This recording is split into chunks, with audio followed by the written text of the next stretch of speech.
Hey, what up, people? It's Kuqui here, and I'm going to talk about different. Alright, I'm going to start reading from the beginning of DC and Marvel comics.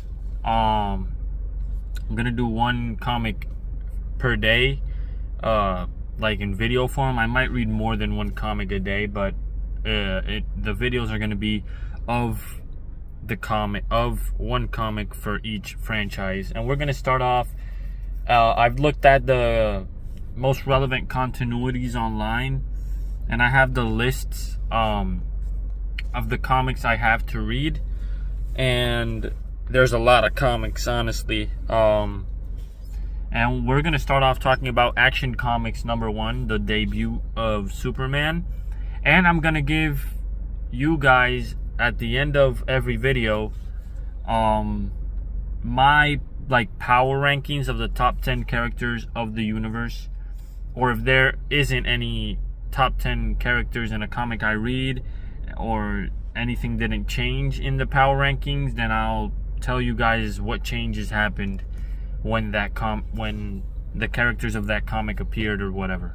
Also, I am going to rank the characters that are mentioned by name. So if if a character says something in particular, like this robber or this thief or whatever, but they don't mention the thief by name, I won't be ranking him, because that's just a generic, sometimes these thieves and stuff are put into a comic just to give the hero something to do. So yeah, let's start off with Action Comics #1, the debut of Superman. They give us a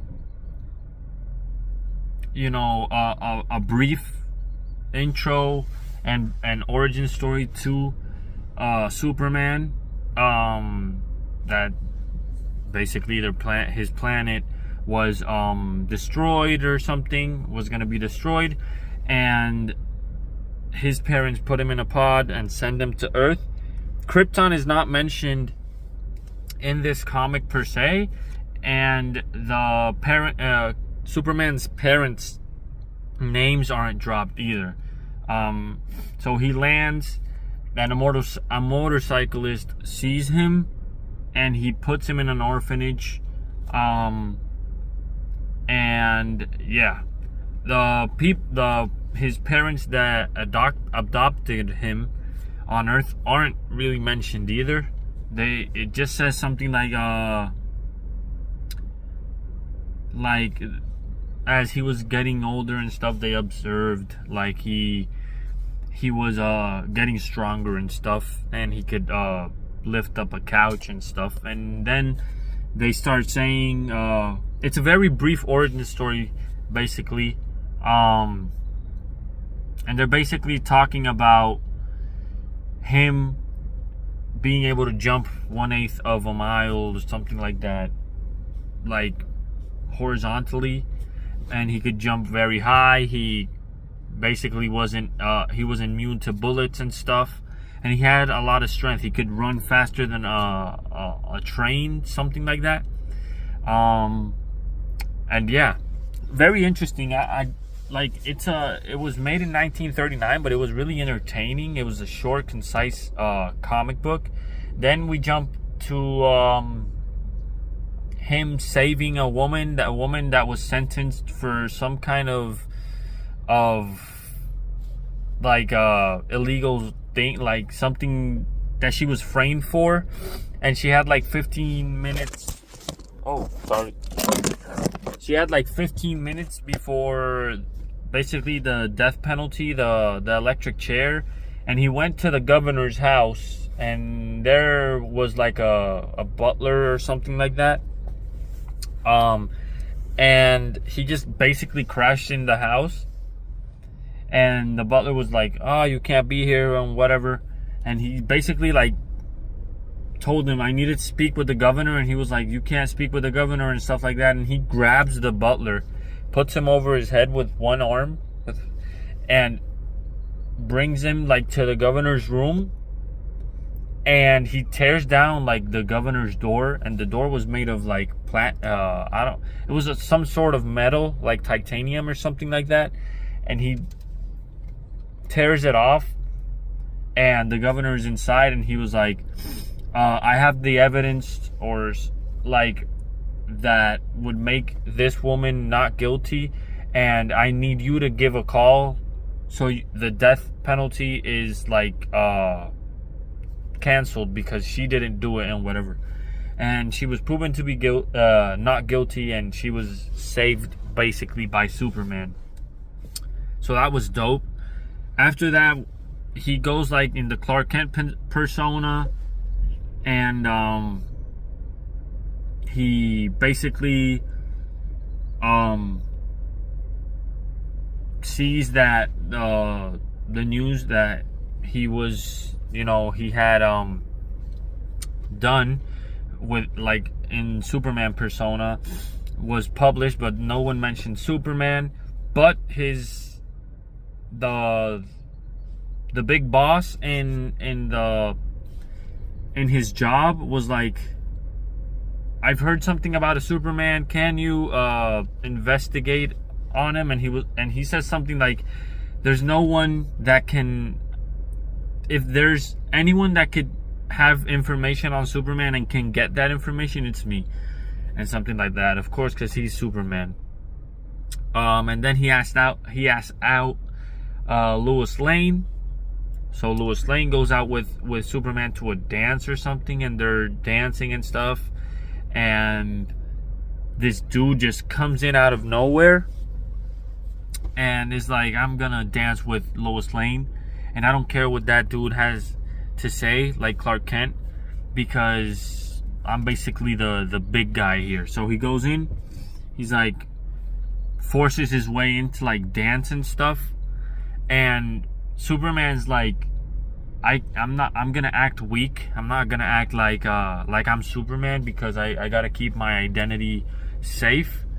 And he basically lets the dude dance with Lois Lane, and Lois Lane didn't really want to dance with him. And she says something like, you're a big coward and whatever, because you didn't even defend me, or like, I'm paraphrasing. And she like leaves, and then they like take Lois Lane, the bad guys.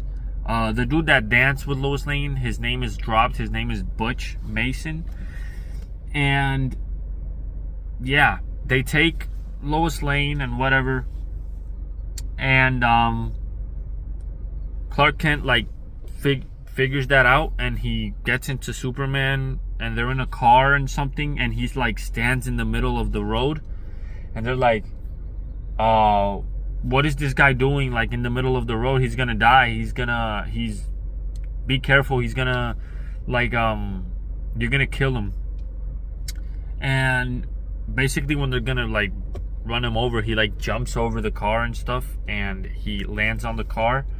And the comic book ends shortly after. It was a really concise comic book, like 13 pages. It was really good.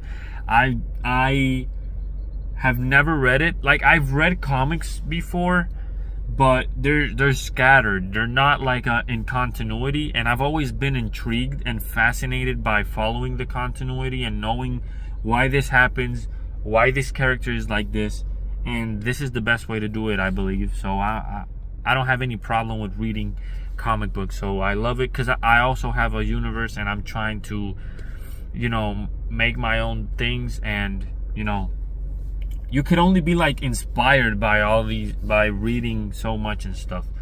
But yeah, the power rankings of the characters for the DC universe for now, for the characters that have appeared, I would say Superman is number one, of course. I'm not I've never associated myself with being a Superman fan, but with the movie and starting to read about Superman and stuff, I get more and more intrigued. I wouldn't say he's my favorite, but for now, for the first comic, he's number one. Lois Lane is number two, he calls out Clark Kent for being a coward and all that, and I was like, that's dope. That's cool that she goes like at the beginning of the comic book, in the first issue of Action Comics, she's basically like going off on Clark Kent, which is cool. So second is Lois Lane, and third is Butch Mason. Butch Mason it's like he's like a typical bully type character. And yeah, that's only for the first comic book. I don't know what happens on the second one. We'll read that and then I'll let you know. But that's the power rankings of Action Comics #1 to Action Comics #1, because it's the only comic I've read of DC in this journey of reading from Action Comics #1 forward. So yeah, let me know your guys' power rankings if you have read Action Comics #1. And yeah, I'm gonna keep going. The next the Marvel comic I am going to be talking about in the next video is going to be the Fantastic Four #1, released in 1961. I know Marvel was basically released before with Captain America and all that, but I have a page and it says like the most recommended continuity to read, and it says to start with Fantastic Four 1961. So I'm gonna do that. So yeah, guys, if you guys enjoyed this video, share, like, and subscribe. You guys don't have a good day, and God bless. Peace.